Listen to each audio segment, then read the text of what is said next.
सृष्टि बचपन से ही दिखने में सुंदर नहीं थी, लेकिन अमीर बाप की बेटी सृष्टि पर उसकी मां जान छिड़कती।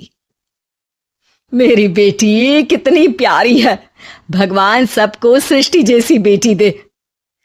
सृष्टि धीरे धीरे बड़ी होती है। एक दिन सृष्टि की सहेली कहती है, तू दिखने में कितनी अजीब सी है, लेकिन मैं जानती हूँ हम सब में सबसे अच्छी शादी तो तेरी ही होगी। तेरे पापा अमीर जो है। और बता नहीं सकते यार, दहेज तो हर कोई देता है, ये क्या ज्यादा ले जाएगी अपने पति के लिए? अरे बड़े शहर में कोठी है इसके पापा की। अरे पापा की है ना, कौन सी इसकी है? इसकी होती तब तो कोई भी लड़का इससे शादी कर लेता। अरे पापा की मतलब पापा की है तो मेरी ही है ना? किसने कहा? अब तेरी तो तब होगी ना जब तेरा भाई ना हो। वैसे भी शादी के बाद सारी प्रॉपर्टी भाई के नाम होती है। सृष्टि समझ जाती है कि उसे किसी भी हालत में माँ बाप की सारी प्रॉपर्टी को अपने नाम करना है, लेकिन कैसे? एक दिन सृष्टि का भाई शीनू कहता है, बहन क्या कर रही है? तुझसे एक बात करनी है। अरे हाँ हाँ करना, मैं तो तेरी बहन हूं। बहन मेरी लाइफ में ना एक लड़की है, बहुत अच्छी है। मैं सोच रहा हूँ माँ और पापा से बात करूं शादी के लिए। सृष्टि को समझ में आ जाता है कि भाई की शादी होते ही भाभी उसे एक दिन भी घर में बर्दाश्त नहीं करेगी। क्या बात है भाई, बताना कौन है वो? यार वो बहुत अच्छी लड़की है, पढ़ी लिखी है, मेरे साथ जॉब भी करती है। बस एक प्रॉब्लम है। हाँ प्रॉब्लम? क्या प्रॉब्लम है भाई? यार वो शादीशुदा है, लेकिन उसके पति ने उसे सिर्फ इसलिए छोड़ दिया क्योंकि उसके माँ बाप दहेज नहीं दे पाए। सृष्टि ये सुनकर न जाने क्यों खुश हो जाती है।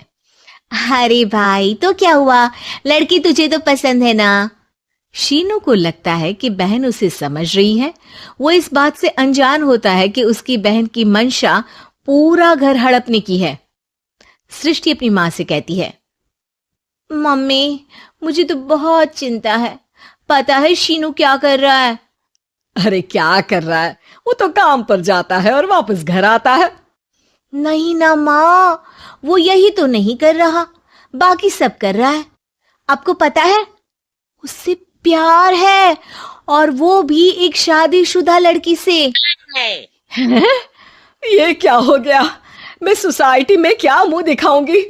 अरे तेरे पापा तो यही कहेंगे कि मैंने ही उसे बिगाड़ दिया है।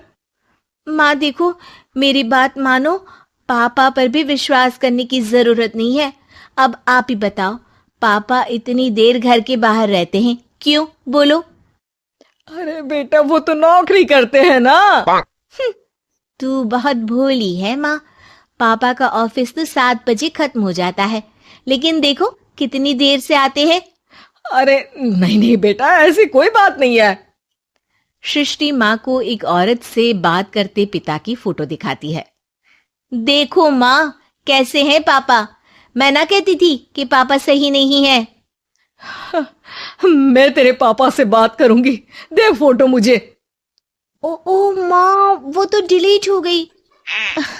लेकिन चल, तूने तो देख लिया ना, पापा से बाद में बात कर लेना, और हाँ मेरा नाम बिल्कुल मत लेना। हाँ माँ। अब क्या था, सृष्टि के माँ और पिता के बीच झगड़ा होना शुरू हो जाता है। सृष्टि के मन में क्या चल रहा था कोई नहीं जानता था। एक दिन, माँ सृष्टि के लिए एक लड़का देखा है, वो लोग शाम को उसे देखने आने वाले हैं। और हाँ माँ, एक खुशखबरी, मैं और पापा मिलकर एक नया बिजनेस ट्राई कर रहे हैं। शाम को लड़का आता है, सांवले रंग का। सृष्टि को तो बिल्कुल भी पसंद नहीं आता।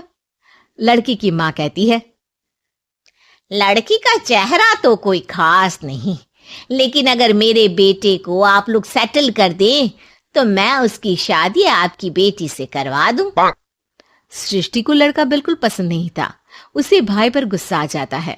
लड़के वालों के जाने के बाद कहती है, माँ देखा शीनू मेरे लिए कैसा लड़का लेकर आया, न दिखाने लायक न सुनने लायक, सेटल भी नहीं, वो भी हम करे। अरे माँ, मैं जानती हूँ ये मेरी शादी किसी भी घर में क्यों करवाना चाहता है। अरे कैसी बात कर रही है बहन? तूने तो देखा ना, लड़के को मैंने ही मना कर दिया तुझसे शादी के लिए। जिसने लड़का बताया था उसने उसकी बहुत तारीफ की थी। बात आई गई हो जाती है, लेकिन सृष्टि का मन शांत नहीं होता। क्या करूं, कुछ समझ में नहीं आ रहा। मेरी शादी हो गई तो ये लोग पूरी प्रॉपर्टी शीनू के नाम कर देंगे। मेरे हाथ तो कुछ लगेगा ही नहीं। तभी सृष्टि को आइडिया आता है। वो किसी वकील को फोन करती है। जी देखिए, अगर आपके मम्मी पापा का तलाक हो जाता है तो आपके पिता की आधी प्रॉपर्टी आपकी माँ के नाम हो जाएगी, फिर उसे वो किसी को भी दे सकती है। सृष्टि अब माँ को बेटे के खिलाफ भरती है। माँ, शीनू पर नजर रखा करो। वो जिस लड़की के प्यार में है ना, वो शादीशुदा है। यहाँ आएगी, सारा पैसा, रुपया, जमीन, जायदाद सब हड़प लेगी। पापा का भी हाल तुमसे छुपा नहीं है। ऐसा ना हो कि मैं और आप एक दिन सड़क पर भीख मांगे। हे भगवान, मैं तो जीते जी मर जाऊंगी अगर ऐसा हो गया तो।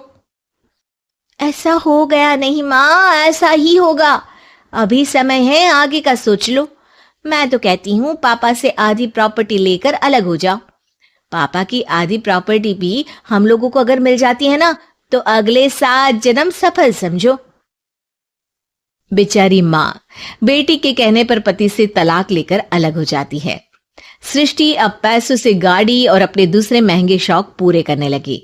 उसके दोस्त भी उसके पैसे इस्तेमाल करते। सृष्टि, कल तुम कहाँ थी? मैं सारा दिन घर पर अकेली थी। तो मैं क्या करूं? मैंने ठेका तो नहीं लिया है ना तुम्हें संभालने का। माँ को सृष्टि से ये उम्मीद नहीं थी। वो बैठकर रोने लगती है। वहीं उसका पति यानी कि सृष्टि के पिता आ जाते हैं। मैं जानता था कि तुम्हारा यही हाल होगा, तो आपने मुझे रोका क्यों नहीं? मैं रोकता तो तुम रुकती क्या? सृष्टि के कहने पर तुमने मुझ पर अपने बेटे पर शक किया, लेकिन तुम ये भूल गई कि कैसे हम दोनों ने मिलकर जीवन में इतना सब खड़ा किया। माँ पति के गले लग जाती है। मुझे माफ कर दीजिए, मैंने आपकी कमाई का एक बड़ा हिस्सा गवा दिया। कोई बात नहीं, तुम साथ हो तो मैं ऐसी 7 प्रॉपर्टी खड़ी कर दूंगा। तभी वहां सृष्टि आ जाती है रोते हुए। माँ, मयंक ने मुझे छोड़ दिया। वो बोल रहा था जब तक मेरे पास पैसे थे तब तक ही वो मेरे साथ था। पापा, माँ, मुझे माफ कर दीजिए।